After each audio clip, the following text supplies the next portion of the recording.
Agnès Prion, que vous avez déjà écouté ce matin à plusieurs reprises, est une psychiatre qui était pendant très longtemps praticien attaché à la Pitié-Salpêtrière dans... Enseignement. Oh oui, anciennement. Enseignement attaché, qui était pendant très longtemps, voilà c'est ça, praticien attaché à la Pitié-Salpêtrière dans le service du professeur Isabelle Arnulf en neurologie, qui est une grande spécialiste, comme vous l'avez déjà entendu, des parasomnies, traitement des parasomnies avec différentes techniques, dont des cauchemars, et elle va nous parler aujourd'hui, par contre, pas des parasomnies, mais du traitement de l'insomnie. Donc ça va être extrêmement pratique pour les psychiatres ici. Et il y a certainement plein de choses que vous pouvez directement implémenter. Merci Agnès.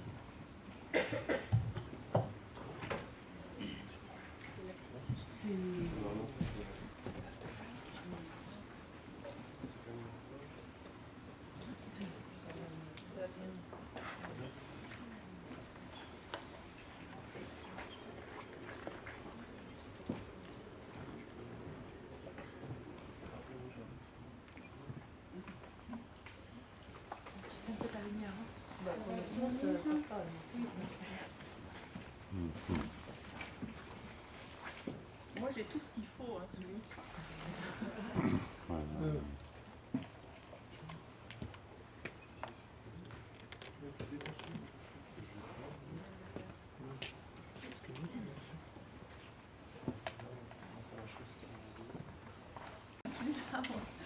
Plus au bon endroit.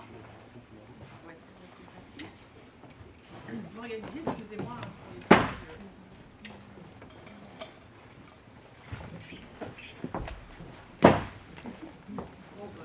C'est parce que c'est... Et puis, enfin, nous tous qui avons organisé, d'ailleurs, le plaisir qu'on a à se retrouver, et puis à rencontrer aussi d'autres personnes intéressées par le sommeil. Je vais vous parler, voilà, alors les approches thérapeutiques de l'insomnie en psychiatrie. Vous voyez tout de suite que les approches c'est mis au pluriel, donc il n'y a pas une seule bonne façon de traiter l'insomnie. Néanmoins, nous avons des guidelines qui sont bien sûr issus des études, des expériences, des études aussi bien d'ailleurs sur le plan physiopathologique que d'études épidémiologiques et qui nous permettent au jour d'aujourd'hui de pouvoir affirmer que certaines thérapies sont efficaces pour le traitement de l'insomnie. Et l'insomnie au singulier, parce que effectivement l'insomnie est une entité, un trouble à part entière, et cela marque toute une évolution dans le concept de l'insomnie que de maintenant parler de l'insomnie. Il y a des choses qui vont bien sûr rappeler certaines choses qui se sont dites lors de topos de ce matin. La petite diapo, des liens d'intérêt pour vous dire que je n'ai pas de lien d'intérêt ou de conflit du moins avec le topo que je vais présenter. En revanche, on ne voit pas tout très bien, mais je pense que je suis la seule ici à être titulaire d'un diplôme universitaire qui s'appelle Sommeil et Psychiatrie, qui est un diplôme, alors je l'ai passé en fait la dernière année où il a existé, donc dire quand même que, et c'était en 99, je crois, 99-2000, et donc dire qu'effectivement ça fait pas mal de temps que le sommeil a intéressé les psychiatres. Ce diplôme, il était organisé par Lucille Garma, donc à la Salpêtrière, qui avait un laboratoire en neurophysiologie clinique et qui travaillait par ailleurs avec Daniel Biglocher. Et donc, qui m'a chapeauté, puis organisé aussi avec Sylvia Royan-Parola, ce qui explique qu'elle n'a aucun diplôme. Puisque, en étant une organisatrice, elle n'a jamais passé le diplôme. D'ailleurs, je crois qu'elle n'a aucun diplôme d'aucune sorte. Sauf le diplôme, si elle a le doctorat en médecine. Et donc, voilà. Alors, cependant, voilà, je parle un petit peu, parce qu'on a Anna Justice qui est ici, qui venait tous les ans présenter justement, je veux dire, les rythmes, l'intérêt des rythmes en psychiatrie. C'est là que j'ai appris que il fallait hospitaliser les patients déprimés plutôt dans l'aile sud des cliniques. Hein, c'était Est, ah, oui c'est soleil levant, hein, voilà, et mettre les patients maniaques côté ouest, soleil couchant, voilà, et puis plein d'autres choses bien sûr. Donc merci à toutes ces personnes, et voilà, présentons un petit peu quand même justement l'insomnie, parce qu'on a parlé d'insomnie, on en a parlé, ça a été nommé plusieurs fois, pour dire un petit peu ce qu'on entend par insomnie, justement par insomnie, désormais, et justement j'en ai vu un peu toute l'évolution, désormais désignant un trouble à part entière. Il y a 3 classifications, et comme le disait très justement Jean-Arthur tout à l'heure, les classifications, ça nous sert beaucoup, ça nous sert à effectivement décrire, désigner de la même façon un trouble, ça nous permet de les étudier. Et donc actuellement 3 classifications qui sont la classification internationale des maladies, alors qui est relativement ancienne maintenant, puisqu'elle date de 92, moi, celle que j'ai chez moi c'est 92, et qui est toujours en attente de la publication de la prochaine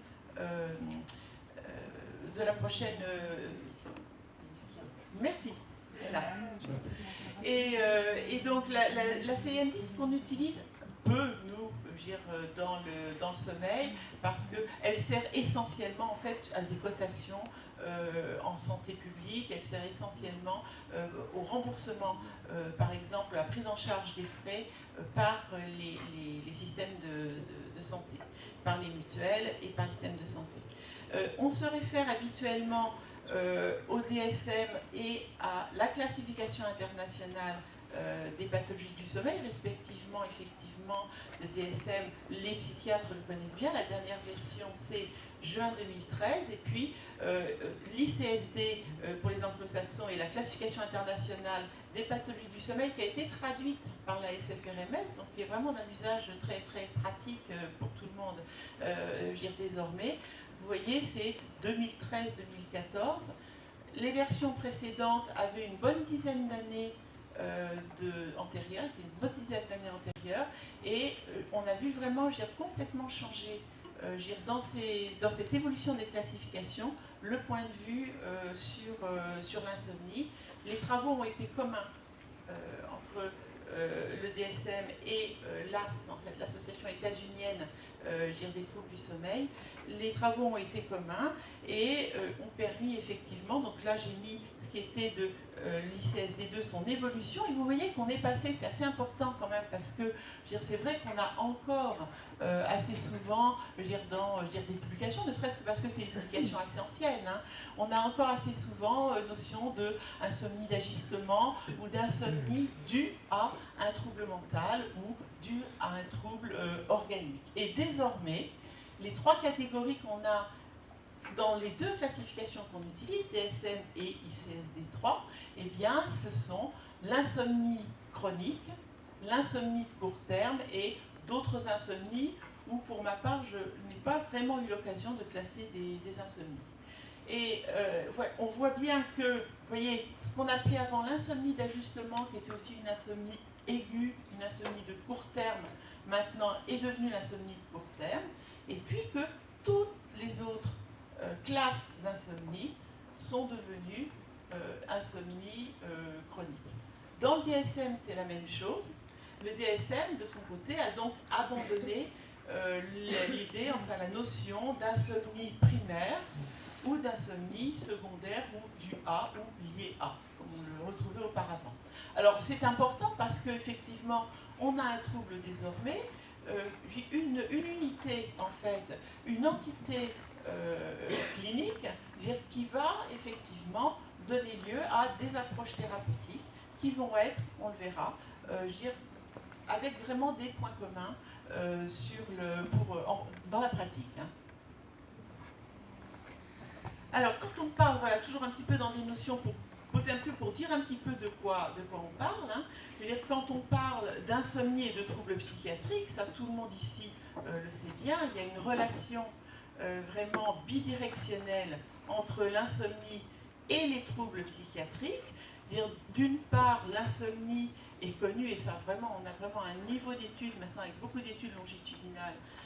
L'insomnie est connue pour être un risque de développer à terme des troubles psychiatriques, et par ailleurs, les troubles psychiatriques, effectivement, enfin l'insomnie fait partie de façon intrinsèque, fait partie de critères diagnostiques pour un certain nombre de troubles psychiatriques. Donc vraiment les liens, ils sont extrêmement forts.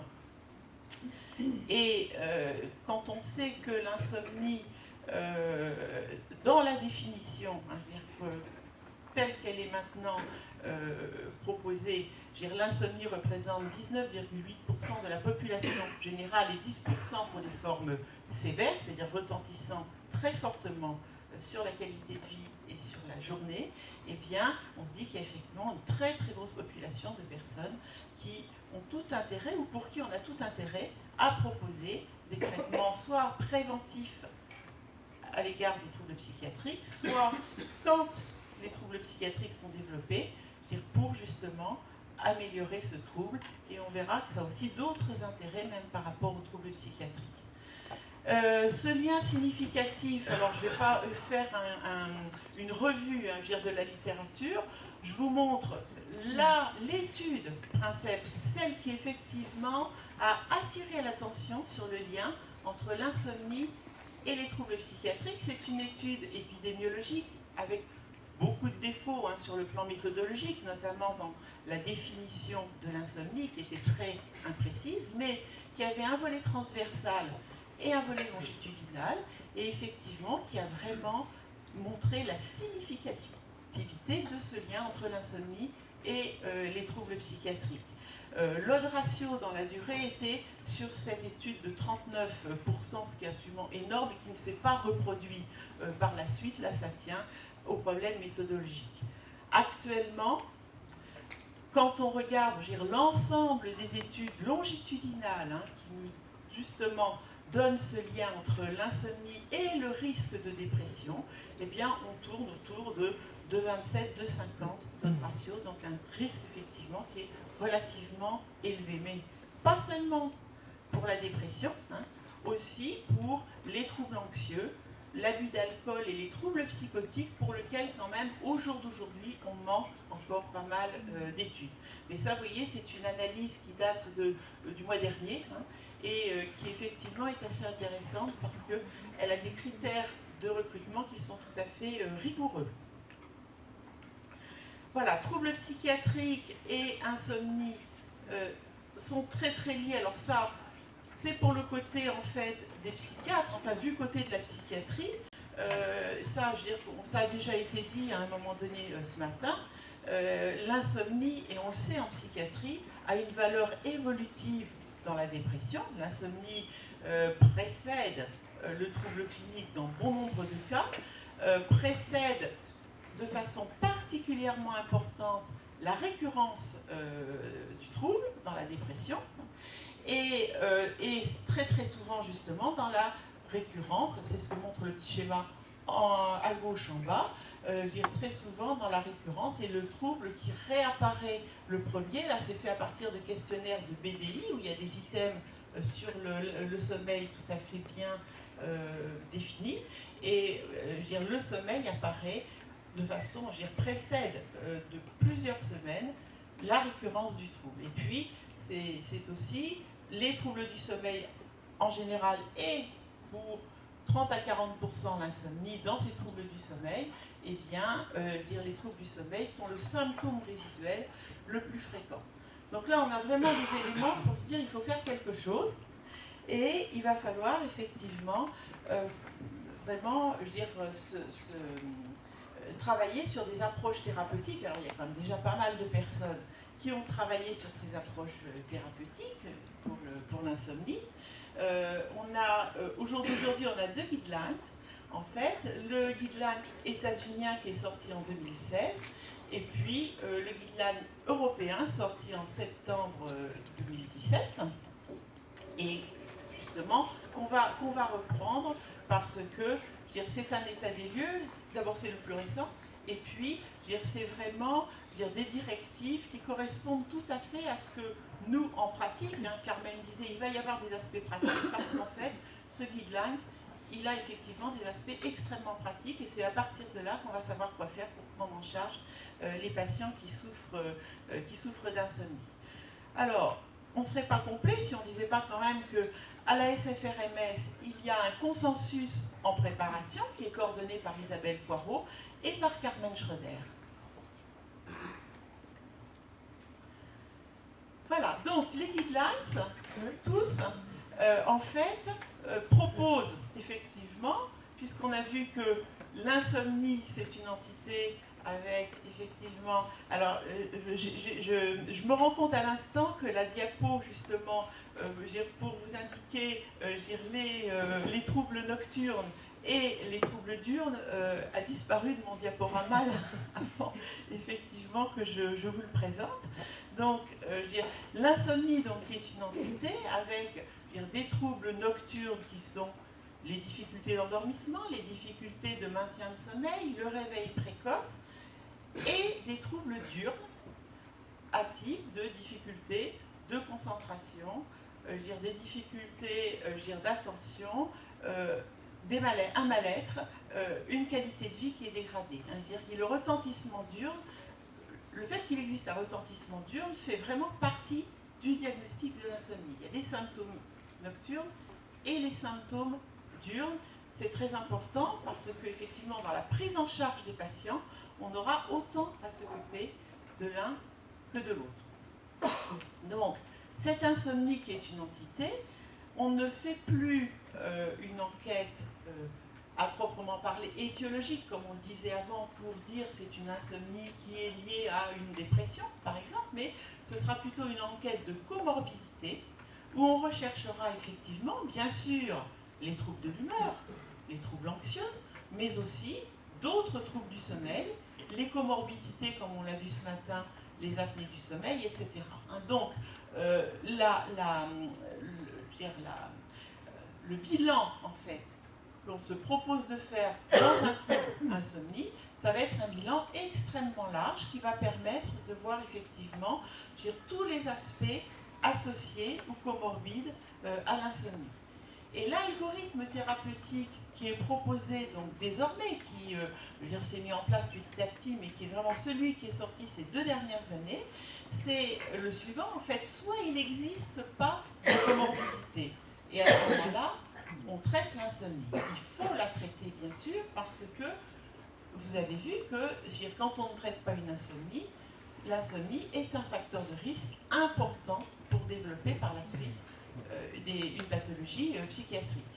Et puis, si il existe une comorbidité, d'ailleurs qu'elle soit somatique ou mentale, eh bien, on traite l'insomnie et le trouble comorbide. Et ça, c'est extrêmement important.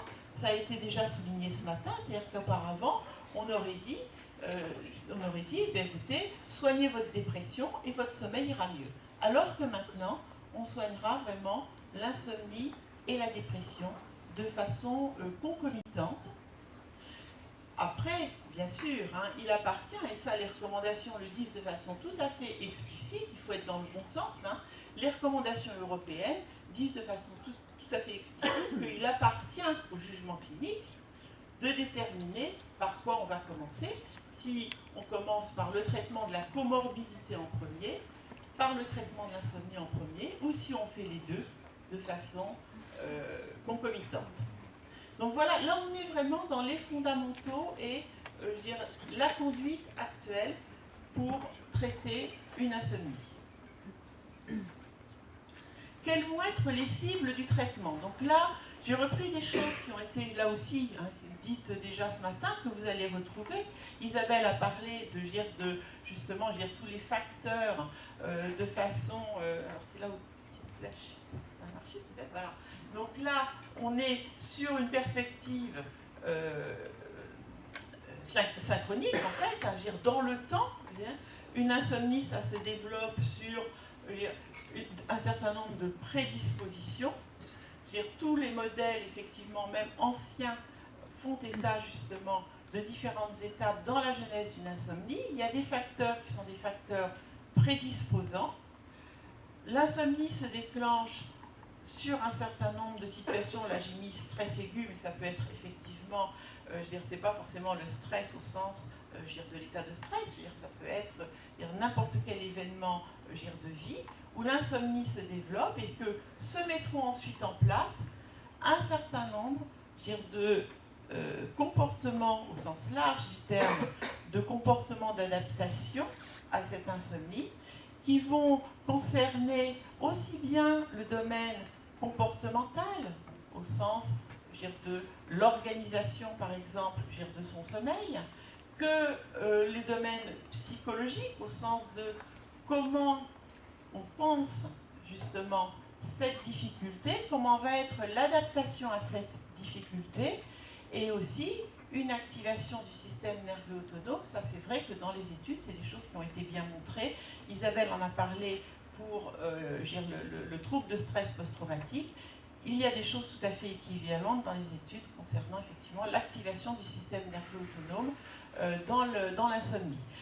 Tout ça étant, voilà, différents niveaux de cet hyper-éveil qui est tout à fait, au centre de l'insomnie, à la fois, cause et effet, mais en tout cas toujours présent dans l'histoire d'une insomnie. Et dans le traitement, ou les cibles du traitement, ça va être non pas les facteurs anciens dans l'état actuel de ce qu'on sait faire, mais ce qui effectivement va s'activer dans le présent, dans tous les domaines, autour du trouble insomnie.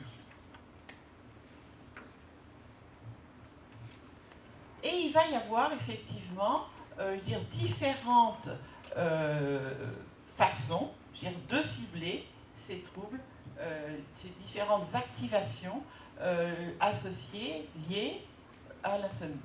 Alors,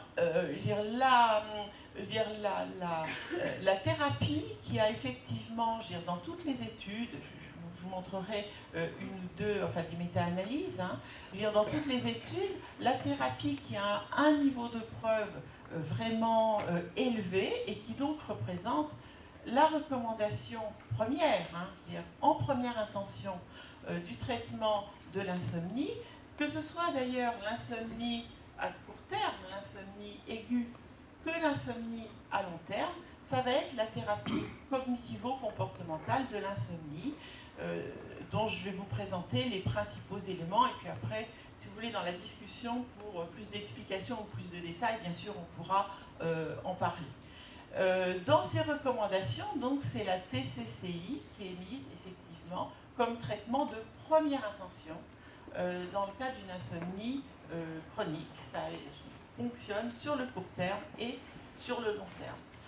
Les recommandations, le guidelines européen proposent que certaines thérapies puissent s'utiliser en complément, notamment pour certains aspects que la TCCI ne traite pas forcément de façon suffisante, pour l'instant avec encore peu de preuves, avec certainement des études d'évaluation à faire pour ce qui concerne l'insomnie, c'est les approches par la méditation de pleine conscience et aussi l'hypnothérapie, pour l'instant avec, encore une fois, un niveau de preuve qui est quand même encore bien bas pour l'insomnie.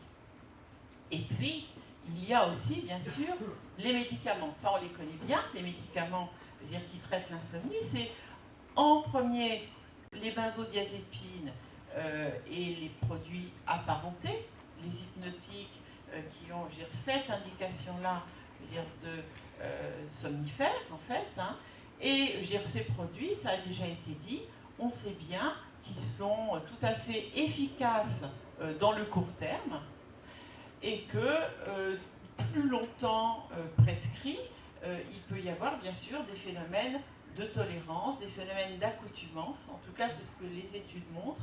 Après, on a tous des patients, pour qui, dans le long terme, ces produits restent efficaces. Et donc, c'est de toute façon, ce sont de toute façon des produits qui sont efficaces sur l'insomnie. Et en absence, par exemple, je veux dire, de disposer de la possibilité en fait de pratiquer des TCC, je veux dire, la prescription de médicaments hypnotiques est un recours tout à fait admis dans les recommandations, tout à fait admis parce qu'il ne faut pas oublier que traiter l'insomnie, c'est important. Voilà, donc là, le jugement clinique, bien sûr, là aussi, doit être très présent et savoir qu'effectivement, leur prescription dans le long terme n'a pas des effets effectivement très très bons sur l'insomnie en elle-même. Dans les troubles anxieux, c'est un autre problème, c'est-à-dire c'est le problème effectivement des prescriptions pour les troubles anxieux. Mais là, parlant de l'insomnie, effectivement, ce ne sont pas des produits dans le long terme qui marchent formidablement. Certains autres produits sont utilisés aussi. Alors, pour certains, surtout pour leur effet, vraisemblablement pour leur effet antihistaminique, c'est le cas d'un certain nombre d'antidépresseurs sédatifs, pour lesquels il faut quand même savoir qu'il y a peu d'études et peu de preuves dans le long terme. Et ce sont des produits qui ont souvent une demi-vie relativement longue, donc ça en limite effectivement l'usage uniquement pour traiter des insomnies. Mais ce sont des produits dans la pratique qui sont utilisés. La doxépine notamment, à ma connaissance, il y a une étude en fait, une ou deux, enfin il y a très peu d'études, une étude ou deux sur la doxépine, mais c'est vrai que c'est un produit avec une demi-vie relativement courte et qui peut être un bon recours pour des insomnies de plus long terme, même si on n'a pas vraiment de preuve d'efficacité dans le long terme.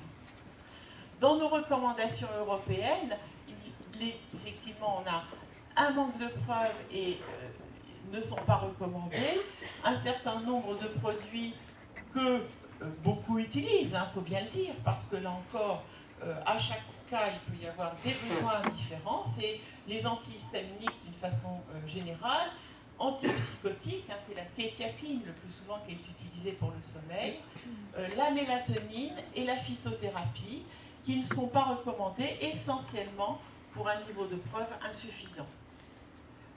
Bon, dans mon esprit, et là je donne mon avis de clinicien et de thérapeute, je veux dire, dans mon esprit, là aussi c'est au cas par cas bien sûr que dans la pratique on va en juger, mais je veux dire, en sachant, en connaissance de cause et en sachant que je veux dire, le niveau de preuve est encore extrêmement faible pour ces produits-là.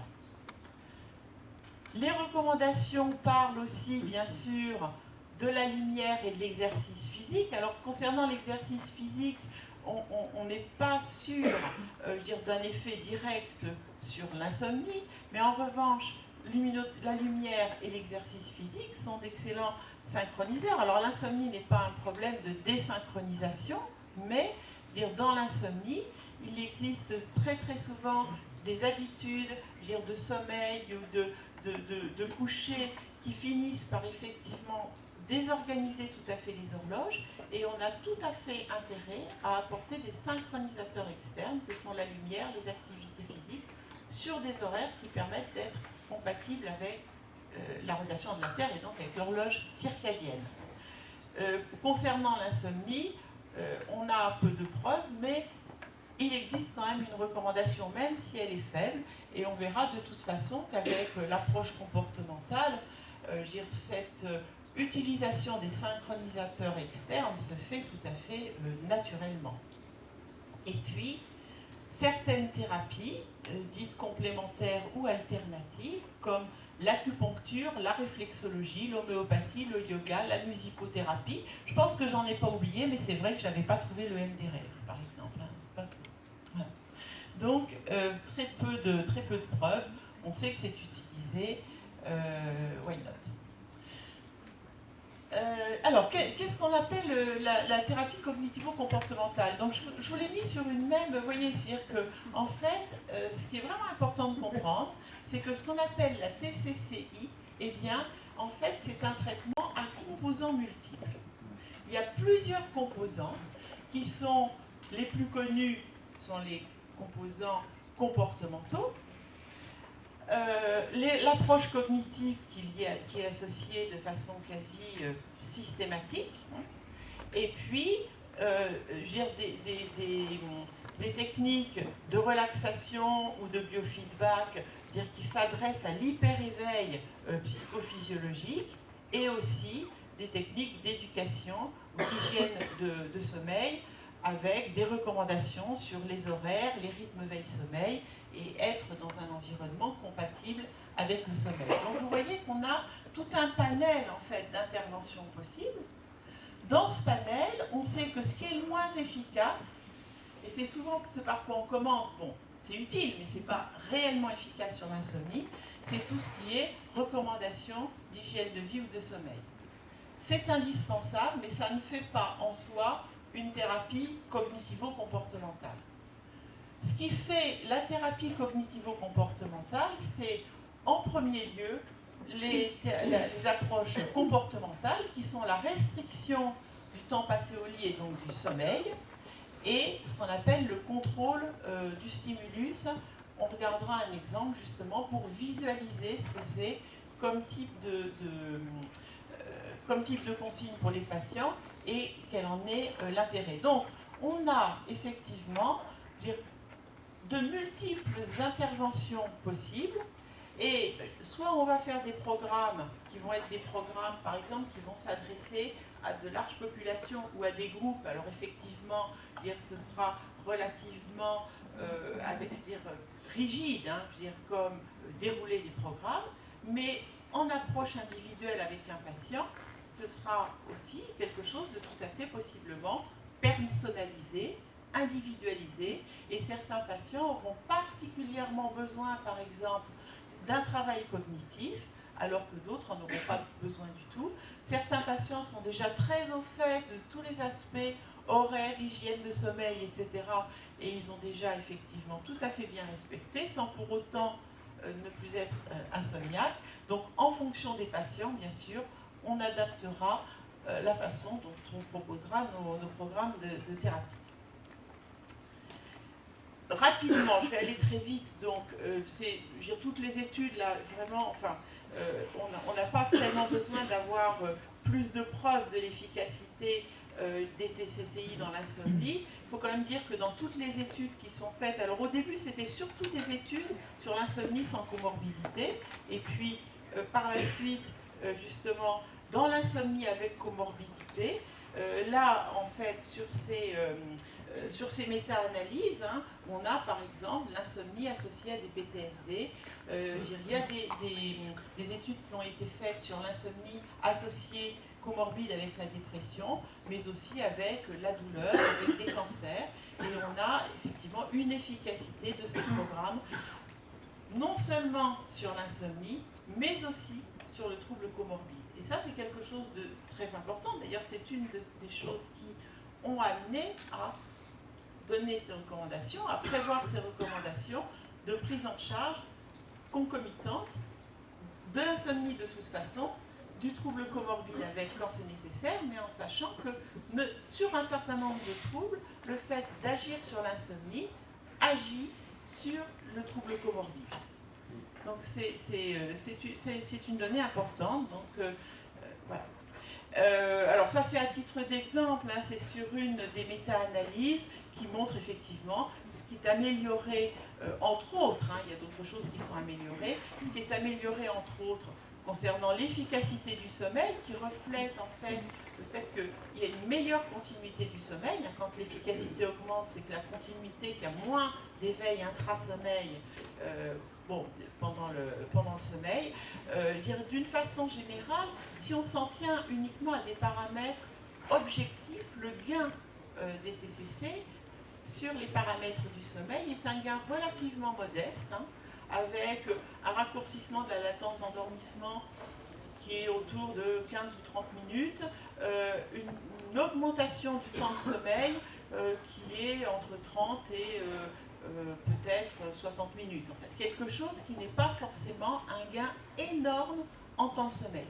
Ce qui est assez remarquable, et ça c'est certainement lié à la façon dont ces thérapies justement agissent au niveau des mécanismes de régulation du sommeil, ce qui est assez remarquable, c'est la façon dont les personnes, quand elles ont suivi un programme, ont une amélioration sur des paramètres qui sont des paramètres de qualité, des paramètres subjectifs, et donc qui vont ressentir effectivement un sommeil nettement plus récupérateur, ce qui est quand même important parce qu'un sommeil plus récupérateur, ça veut dire des symptômes de la journée qui sont justement qui disparaissent. Donc sur des paramètres subjectifs, de qualité, de sensation de récupération du sommeil. Et donc c'est tout à fait efficace de ce point de vue-là. Pour être aussi, comme annoncé, dans quelque chose de pratique, voilà par exemple les stratégies comportementales qui sont la restriction du sommeil et le contrôle du stimulus. Alors je vous fais remarquer à droite un agenda de sommeil. Je ne sais pas si on a encore vu dans la journée. Combien tu dis 5 minutes? Je me dépêche. Alors, un agenda de sommeil. Donc, l'agenda de sommeil, vous voyez, c'est une feuille de papier. Après, ça peut être sous forme électronique, ce qu'on veut, mais c'est une feuille de papier. Enfin, c'est quand même l'outil à la fois diagnostique et thérapeutique le moins cher de toute la médecine. Donc, c'est une grille, en fait, sur lesquelles les personnes vont marquer les moments où elles dorment, les moments où elles ne dorment pas. Et vous voyez que sur la première partie, donc c'est très faisable en consultation, sur la première partie de l'agenda, vous avez quelqu'un effectivement pour lequel il y a un écart important entre le moment où elle se couche, le moment où elle se lève, avec des éveils pendant la nuit qui sont relativement importants. Ça lui fait une efficacité du sommeil qui est très basse et une perception, je dirais, d'un mauvais sommeil. Ce comportement de se coucher très tôt pour chercher à dormir et de se lever tard pour essayer de dormir plus longtemps, ça fait partie des attitudes, des comportements maladaptifs à l'insomnie. C'est en fait une logique, mais qui n'est pas la logique de la physiologie du sommeil.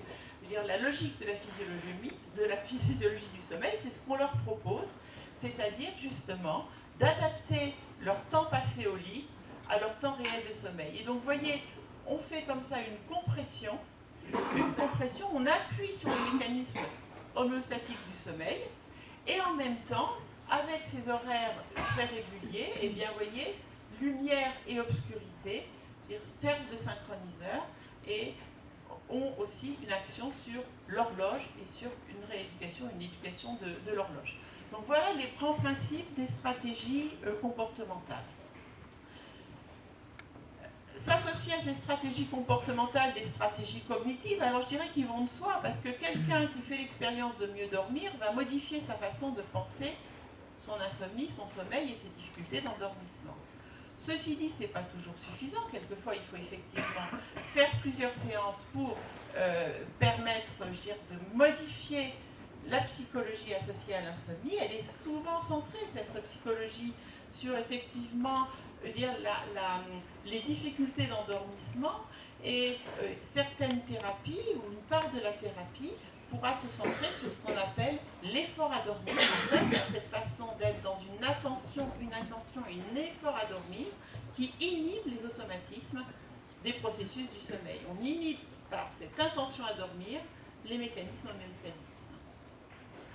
Et puis certains programmes qui développent les choses.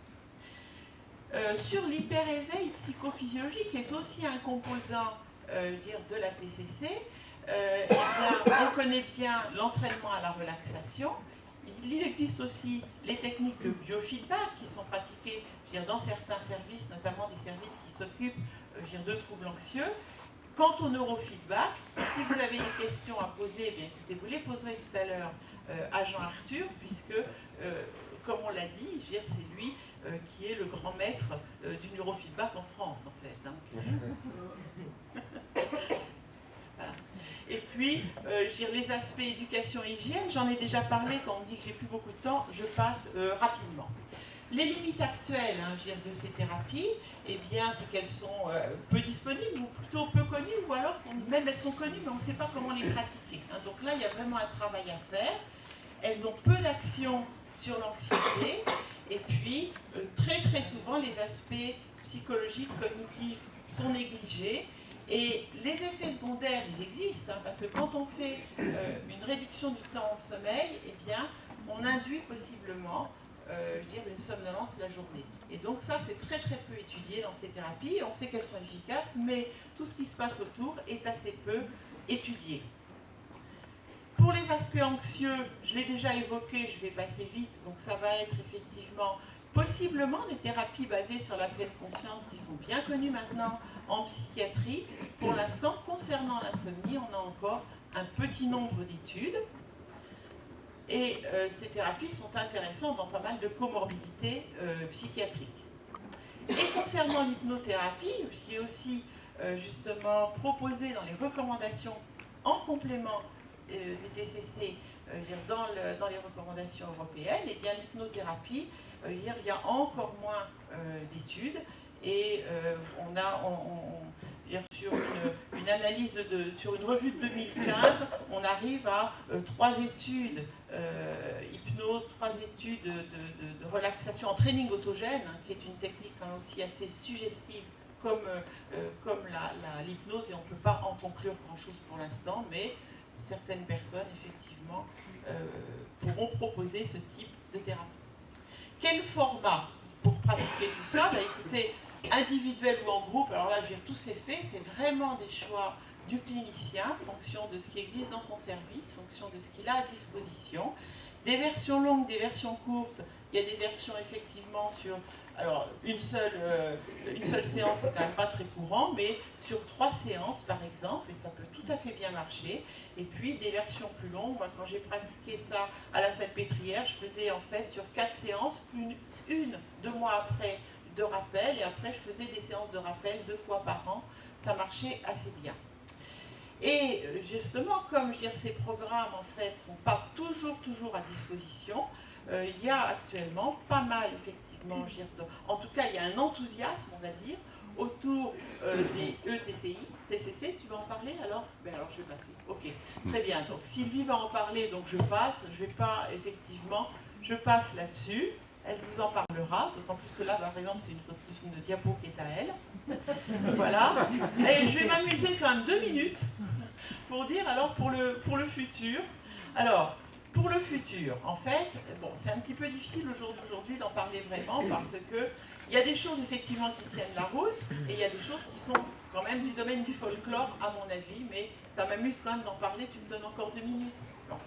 Donc, il va y avoir effectivement, alors il y a les médicaments qui sont des antagonistes de l'hypocrétinorexine, hein, donc effectivement, pour certains, pour un d'entre eux, le surorexant, c'est un produit qui est sorti en 2015 et qui est autorisé par la FDA. Actuellement, il y a des molécules en développement. Il faut savoir que l'hypocrétine est une protéine, en fait, qui fonctionne, qui est une protéine de l'éveil, qui fonctionne en amont des circuits de l'éveil. C'est la protéine qui manque chez les personnes qui sont narcoleptiques et qui font des endormissements fréquents. Et donc, depuis quand même pas mal d'années, 10-15 ans, parce que l'almorexant, on avait dû quand même déjà commencer à travailler dessus il y a pas mal de temps, l'idée effectivement de bloquer les récepteurs à l'hypocrétine est une idée qui peut avoir une grande efficacité sur l'insomnie. Ça agit aussi sur l'humeur, ça agit aussi sur les circuits de récompense. Donc, il y a quantité d'études là actuellement, des perspectives d'études. Et puis après, il y a des trucs rigolos qui sont, des entraînements en laboratoire intensifs à la privation de sommeil. Donc des personnes qu'on empêche de dormir en gros pendant 24 heures, donc des personnes insomniaques bien sûr. On les empêche de dormir pendant 24-25 heures. Dès qu'elles s'endorment, on les réveille au bout de 3 minutes. Hein, et on voit effectivement leur latence d'endormissement se raccourcir de plus en plus. Si c'est associé à un contrôle du stimulus, eh bien, on a des bons résultats dans la durée. Alors, moi, je pense qu'il faudrait qu'il y ait des laboratoires qui se mettent à essayer de faire ça.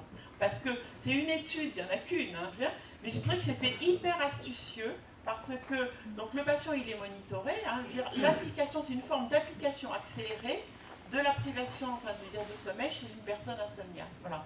Et je trouve que c'est très astucieux, enchaîné après sur un programme de TCC. C'est pour ça que je le montre, parce que moi, j'arrête bientôt mon activité clinique, mais il faut qu'il y ait des choses comme ça qui se passent.